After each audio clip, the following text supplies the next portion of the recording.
Ces 6 pays du Conseil de coopération du Golfe, Arabie Saoudite, Émirats Arabes Unis, Bahreïn, Qatar, Koweït, Oman, est-ce qu'on peut déjà dire que c'est un bloc? Ils pensent la même chose, ils ont la même relation avec Donald Trump. On peut dire les pays du Golfe, un point c'est tout. Bonjour madame, oui, on peut dire que les 6 monarchies sont associées. Elles sont plus ou moins grandes. Leur leader actuel, c'est l'Arabie, évidemment, avec un autre poids lourd que sont les Émirats arabes unis et un acteur majeur dans la diplomatie régionale qui est le Qatar. Donc, et n'oublions pas Oman, qui lui est le médiateur dans les conflits régionaux, que ce soit avec l'Iran, que ce soit avec les Houthis au Yémen. Bref, c'est un bloc uni de monarchies qui est très riche, qui est stable dans une région extrêmement conflictuelle. Vous avez le conflit à Gaza, en Iran, en Syrie, au Yémen, mais ces 6 monarchies sont dans la stabilité et elles sont riches. Et M. Trump va se rendre sur place pour engranger à peu près 30 milliards de dollars par heure passée sur place.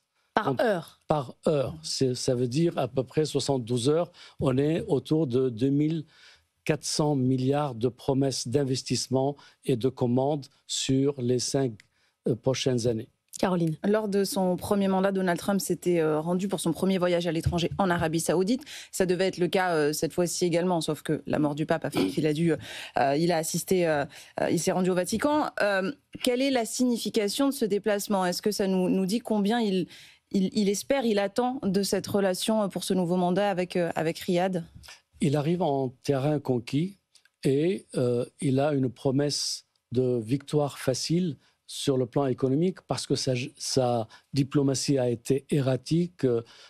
Il a voulu pratiquer les méthodes de deal dans l'immobilier sur la diplomatie. Il a confié à un seul homme, un ami de golf, M. Witkoff, 3 grands dossiers internationaux dont il ne connaissait absolument rien. L'Ukraine, Gaza, l'Iran.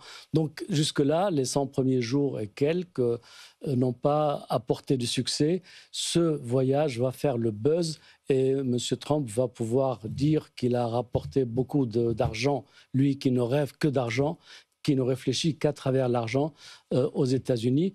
Mais il peut y avoir aussi quelques surprises, des surprises comme levée de sanctions sur la Syrie ou encore la rencontre du président syrien qui était la semaine dernière à Paris, ou encore autre possibilité, c'est de s'arrêter à Istanbul pour rencontrer à ce moment-là Poutine et Zelensky.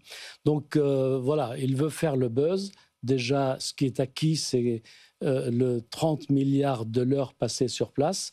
Ce qui pourrait l'être, ce sont des annonces qu'il pourrait faire sur la Palestine, sur l'Iran ou encore sur le conflit ukrainien.